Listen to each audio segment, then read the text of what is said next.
ನಾವೆಲ್ಲರೂ ಹಬ್ಬಗಳನ್ನು ಪ್ರೀತಿಸುತ್ತೇವೆ.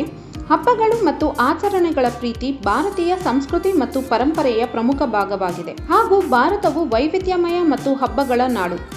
ವರಮಹಾಲಕ್ಷ್ಮಿ ವ್ರತವು ಮುಖ್ಯವಾಗಿ ಭಾರತದ ದಕ್ಷಿಣ ರಾಜ್ಯಗಳಾದ ಕರ್ನಾಟಕ, ಆಂಧ್ರಪ್ರದೇಶ, ತೆಲಂಗಾಣ ಮತ್ತು ತಮಿಳುನಾಡುಗಳಲ್ಲಿ ಆಚರಿಸಲಾಗುವ ಜನಪ್ರಿಯ ಹಬ್ಬವಾಗಿದೆ.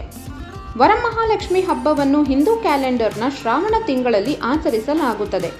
ಶ್ರಾವಣ ಮಾಸದ 2ನೇ ಶುಕ್ರವಾರ ಅಥವಾ ಹುಣ್ಣಿಮೆಯ ಮೊದಲ ಶುಕ್ರವಾರದಂದು ವರಮಹಾಲಕ್ಷ್ಮಿ ವ್ರತವನ್ನು ಆಚರಿಸಲಾಗುತ್ತದೆ.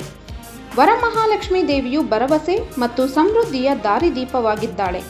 ಈ ವ್ರತದ ಸಮಯದಲ್ಲಿ ಭಕ್ತರು ತಮ್ಮ ಇಡೀ ಕುಟುಂಬಕ್ಕೆ ಆಶೀರ್ವಾದವನ್ನು ಬಯಸುತ್ತಾರೆ.